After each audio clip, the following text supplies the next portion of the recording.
In the music video for St. Vincent's Cruel, I think at first glance the story is about how a family abducts a woman, and that woman is then forced to kind of be their slave, or essentially to take on the role of wife and mother. She ends up doing a poor job and doesn't quite fit in, so the family gets rid of her by burying her in their yard. That's kind of what you take away at the first glance, but I don't think that's what this video is about. Through some iconology, I've come to the conclusion that I think this is actually a narrative for the evolution or the trials and tribulations of the 1950s housewife, who is given barbiturates to cope with depression, of sort of being forced into a role. I think the women in this video could be seen as a synecdoche for all women who were kind of subscribed barbiturates in the 1950s to help them to kind of accept and cope with the role that they have been asked to perform within society. So the first shot of this video is the descent of the woman into this pit, and then it fades to black. I think this is either done to show that this is the end, and this is the ultimate conclusion for this woman, which is a great storytelling device because it makes the audience want to watch more and find out how the woman got to this place. Alternatively, and what I really think what was trying to be accomplished with this is that the pit is supposed to be symbolic of the drug use. The barbiturates are a sedative, a tranquilizer, if you will, so a numbing and a dulling of the senses, hence the fade to black, right? Just fading out. And this is also a synthetic pit in which she is buried in. It was built for the video so that they could film it. So the synthetic hole and a synthetic drug, I think, has a lot of symbolism there. This is then sharply opposed to the lights turning on in the convenience store. This fade to dark to this bright convenience store. So this could be seen as like the sobering up effect from the pills.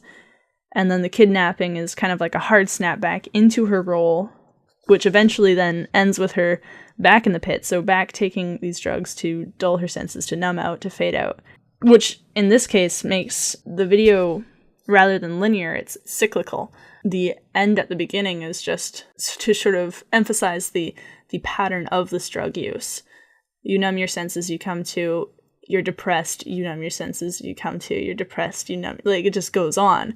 And I think that's what they were ultimately trying to show. So then we finally see the kidnapping, which is really interesting. It happens at a convenience store, and then the woman is in the convenience store, and you can almost say that she becomes an object within the store that the family is there to pick up, or rather kidnap. But it's interesting. She's at the convenience store. She's an object to this family, and an object for their convenience. So she is an object to be consumed for this family's convenience. And then I find it further ironic that in the scene where they actually throw the burlap sack over her head, it happens right by the self-serve pump. Okay, the next bit that I want to talk about is the imagery of the woman character in the back of the car playing the guitar, and just the whole kidnapping in general. There's something oddly slapsticky and humorous, even though it's not funny at all, about this kidnapping. And I think that's meant to be an homage to the vaudevillian disruptive wife that was on television in the 1950s. The disruptive wife characters were sort of adapted from vaudeville, and that includes Lucy Ball, Joan Davis, and Gracie Allen. Those were the kind of women that ridiculed domestic life. They were later then matched by the more natural housewives, the June Cleavers and the Margaret Andersons. Now, obviously, television and media has a huge effect on our culture, still does, and did, particularly around this time of suburbanization. Now, I'd like to quote a book here. It's called Small Screens, Big Ideas, Television in the 1950s, about this relationship of the disruptive wife and the more natural wife, and how both were used to control what domestic life and motherhood looked like. Okay, the quote goes like this. Because of its roots in urban working-class culture, vaudeville-influenced programming suggested class, gender, and ethnic tensions that were at odds with the new middle-class suburban homogeneity of the post-war era. The character of the disruptive housewife especially suggested the disjunction between the societal definition of the housewife role in the 1950s as natural and passive, and the conventions of vaudeville. Post-war domestic containment policies ruthlessly pathologized women who rebelled against their sex role, allowing them no role model but that of housewife as dependent, passive nurturer. The vaudeville aesthetic, however, continually foregrounded the artifice and absurdity of this role, denaturalizing it. Gradually, a television aesthetic changed, and the disruptive housewife largely disappeared and was replaced by the contented suburban good wife. Now here's why the disruptive wife was a sort of dangerous idea to show on television. Vaudeville conventions were adopted to serve Cold War gender ideology rather than challenge it. The program used vaudeville techniques like direct address and artificial staging to graft popular psychiatric ideas of the irrational, dependent female and the psychiatrist-patient relationship onto the wife and husband, and thus turned their suburban home into an asylum. And the perfect wife is not a better idea to show on television either. According to historians Barbara Einrich and Deidre English, they have something to say that goes like this. Energy, intelligence, and ambition were precisely the characteristics the scientific mother needed to run her household and raise her children in the 1920s. To say now that it was not energy, but passivity that held a woman at home, not ambition, but resignation, not enjoyment, but pain, was to say from a masculinist point of view that the female role was unthinkable, and those who fit it were in some sense insane. So no matter what, either way, it's crazy. It's absurd to be the disruptive wife and not fit into the model, but then at the same time, it's absurd to fit that model. This dichotomy is ultimately what saw great profits in the medical world. Marketing for drugs was fantastic. And that's why she's playing guitar in the back of the car. I think it's just, supposed to be an homage to the dichotomy, to the disruptive wife and the perfect wife, and how either way, no matter which one she is, she's deemed crazy. And I think that just adds a whole nother melancholic note to this whole video, which is already incredibly melancholy. So this reoccurring scene of this couple dancing is interesting as well. I think dance usually symbolizes a certain sense of lightheartedness and fun, celebration, maybe love and passion, but because of how this music video has set itself up, you know that's not what it's about. It's like a sense of duty. Like, we do this because this is what's normal. And what's more shocking about it is the fact that the kids are watching this. So it's like a performance for the children. This fake, put-on facade of love for the kids. It's a show for them. And then furthermore, how that shapes what these kids visualize a family to be like and how that will affect them in the future. I think we can also argue to look at what this woman's mother would have been like. The 1950s homemaker, her mother would have been a role model for her, but the 1920s mother had a very different role to play, arguably maybe on a farm, working alongside her husband rather than staying at home while her husband went away to work. There was this teamwork effort between a husband and a wife, and the ultimate goal of the family structure was to be sustainable. Okay, so let's look at this further. If the goal of the 1920s family was to be sustainable and to survive, what was the goal of the 1950s homemaker? Because of capitalism and Cold War ideologies, it was no longer acceptable to just survive, but to strive for more. In terms of Maslow's hierarchy, the homemaker's goal was not to only help cover the basics of food, water, and shelter, but to push beyond that. Her measure of being a good mother was no longer about her family being healthy and alive, but about how happy her family was. And that's, in a sense, cruel. It's an impossible task. We all know you can't make everyone happy.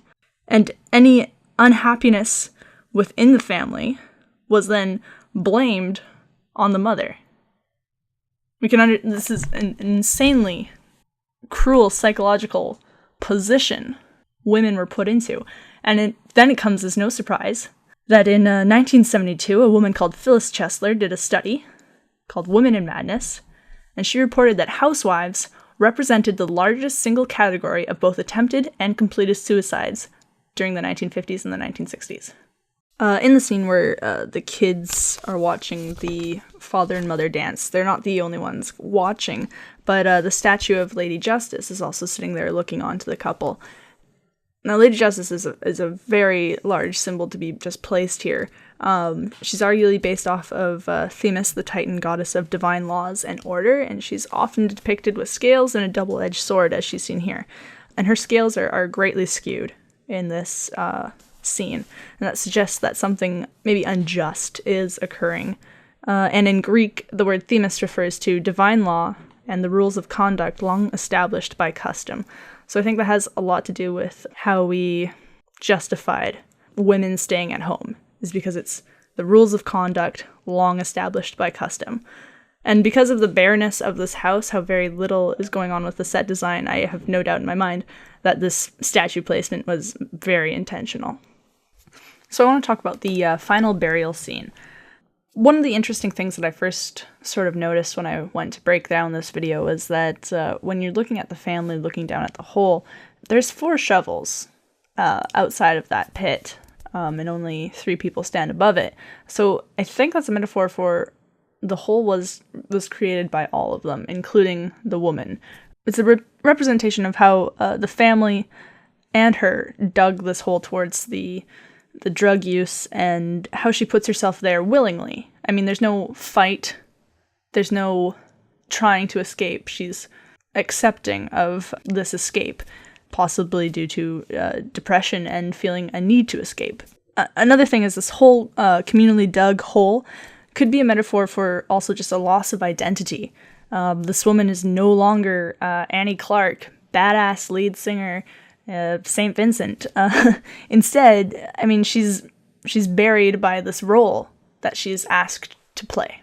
So I know I've focused a lot of this around the potential themes of drug use and escapism, just because barbiturates and emotional disease was a really big thing in the 1950s, especially around housewives. And I recognize that you never actually see her take drugs or see the woman have any drugs around her, drugs being present, or anything like that in this video. And I think that's actually used as a representation of how taboo drug use and emotional disease was in the 1950s. It was just not talked about. You weren't supposed to make it known that you might have an emotional problem or that you're taking medication. And I think that secrecy and privacy of depression and barbiturate is shown in this video through a couple means. Firstly, no one exists in this video except for the family. No one's at the gas station. There aren't any neighbors around. No friends come to visit. It's only the family. And I think that's a theme about how you never want your problems to be seen. Those problems were private. The personal family space and home was a private place. And this is further shown, this idea of privacy, because all the scenes shot from within the house show the curtains drawn. And I think that's a huge metaphor for privacy. I mean, you come home and you close the curtains. It's a great way to make sure no one knows your business. So in conclusion, St. Vincent's music video is a visual journey through the evolution of the suburban housewife in the 1950s and their trials and tribulations.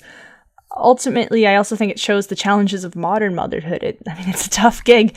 Looking at motherhood now, there's still this really torn view. Obviously, now we live in a society where it's not uncommon for both parents to be working, yet there's judgment towards the working mother. The, she's neglecting her children idea. And there's judgment still towards the stay-at-home mother. The, aren't you lucky you can afford to do that? It's as if motherhood is now some sort of bourgeoisie activity, and you're lucky to be able to stay at home. Either way, you can't win, and no one gets to be the good or perfect mother. And in that sense, that's kind of cruel.